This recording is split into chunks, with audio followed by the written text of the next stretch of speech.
ذکر الانبیاء من العبادت و ذکر الصالحین کفارۃ۔ انبیاء علیہ السلام کا ذکر جو ہے نا کیا ہے؟ عبادت ہے۔ کیا ہے؟ نبیوں کا ذکر، مرسلین کا ذکر کیا ہے؟ عبادت ہے۔ اور نیک ولیوں کا ذکر جو ہے نا یہ گناہوں کا کفارہ ہے۔ جو اپنے پیر و مرشد کو یاد کرتا ہے، اپنے پیر و مرشد کو یاد کر کے ان کی تڑپ ہے دل میں، وہ کیا ہے؟ گناہوں کا کفارہ ہے۔ اور جس کی تڑپ ہوتی ہے نا پیر و مرشد سے، اتنی محبت، آج دراصل پیر بھی وہ نہیں رہے اور مرید بھی وہ نہیں رہے۔ کئی جگہ تو اکثر اوقات کیا آپ دیکھیں جو کامل پیر ہوتے ہیں نا وہ کیسے ہوتے ہیں اور کامل مرید بھی کیسے ہوتے ہیں۔ حضرت سیدنا احمد کبیر رفاعی رحمۃ اللہ تعالی، یہ اللہ تعالیٰ کے نیک ولی اللہ ہیں جن کی تعریف اعلیٰ حضرت نے بھی کی ہے۔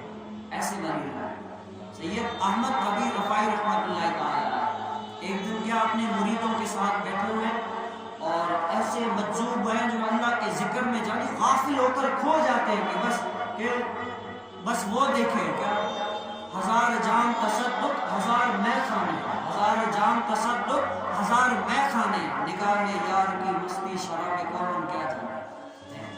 ایسا ذکر جو ہے اللہ تعالیٰ کے ذکر میں ایسا کھوئے ہوئے، ایک دن کیا کرتے ہیں اپنے مریدوں کے بیچ میں بیٹھتے ہیں، مریدوں کے بیچ میں بیٹھ کر موقع لگا کر بیٹھے ہوئے تو پوچھتے ہیں کہ مریدوں آج میں تم سے جو ہے ایک بات پوچھتا ہوں، سچ سچ بتا دو۔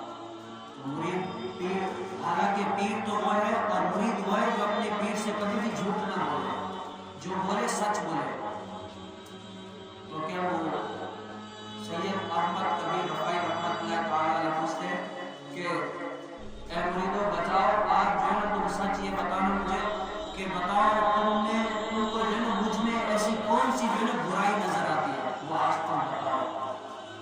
اب مرید اپنے پیر کی کیسے برائی بیان کرے کہ میرے پیر نے یہ برائی ہے وہ برائی ہے؟ نہیں، مرید کبھی بھی اپنے پیر کی برائی بیان نہیں کر سکتا۔ کہتے ہیں کہ محبوبہ دے تو نقطہ چینی جڑا کرن تو باز آندا نہیں، سن دسیا عشق دے مفتی اعظم جتھے دل لگ جانے ہوتے عیب نظر نہیں آتے۔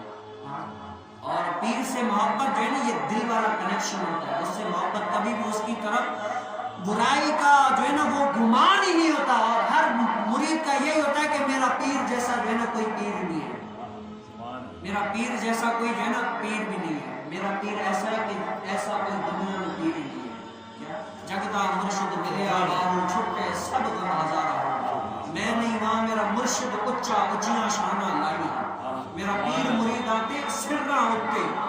اب ایسا پیر ہو اور آدمی عیب دیکھے تو یہ ہو نہیں سکتا، لیکن کیا پیر فرما رہے کہ اے مریدوں مجھ میں کوئی عیب ہے تو بتاؤ۔ سارے گردن چھپا کے جو ہے نا وہ نیچے بیٹھے کوئی نہیں، لیکن ایک مرید کھڑا ہو کہا کہ یا سیدی ایک عیب ہے۔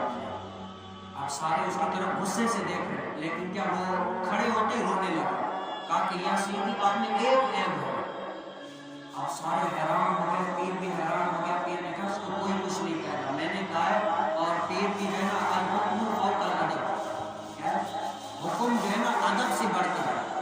اب جو ہے نا اس نے حکم دیا کہ بتاؤ، وہ کھڑا ہو کے روک کے کہتا ہے کہ یا سیدی آپ کی ایک جو ہے نا اس میں آپ میں برائی یہ ہے کہ ہم جیسے گناہ گاروں کو بھی اپنے جو ہے نا ساتھ لیے ہوئے ہیں، اپنا نام دیا ہوا ہے۔ ہم جیسے گناہ گاروں کو اگر کوئی گھر والے بھی ہمارے گناہ دیکھے تو ہمیں جو ہے نا گھر میں رہنے تک نہ دیں، لیکن یا سیدی یا مرشدی یہ تو آپ کی کرم نوازی ہے کہ آپ ہمارے اتنے عیبوں کے باوجود بھی ہمیں اپنی جو ہے نا زیارت سے نوازتے ہیں، ہمیں اپنے دامن میں لیے ہوئے ہیں۔ ہمارے لیے اس سے بڑھ کر وہ کیا ہو سکتی ہے محبوب؟ اگر ہماری برائیاں کوئی دیکھے نا ہمیں گھر سے نکال کر پھینکے، یہ محبت ہوتی ہے۔ آج ہم میں اتنی برائیاں ہیں، آج اتنی برائیاں ہیں، لیکن کیا اللہ تعالیٰ کی رحمت کے صدقے اور پیر و مرشد کی نگاہ کرم کے صدقے میں اللہ تعالیٰ نے وہ ہمارے عیب چھپائے ہوئے ہیں، عیب چھپائے ہوئے ہیں۔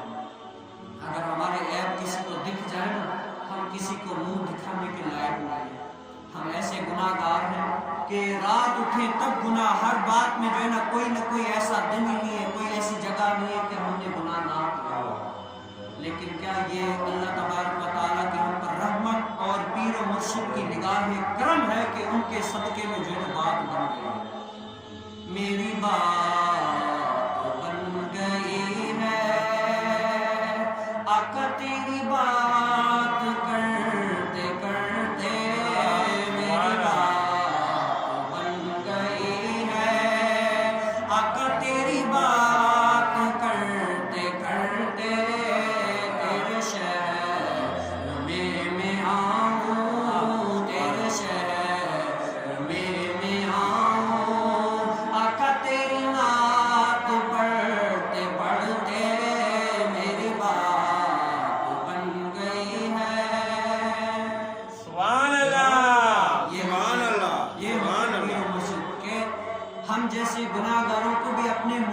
جو ہے نا دامن میں لیے ہوئے ہیں، ورنہ ہمارے عیب جو ہے نا ہم کسی کو منہ دکھانے کے لائق نہیں ہے، یہ تو ان کی کرم نوازی ہے۔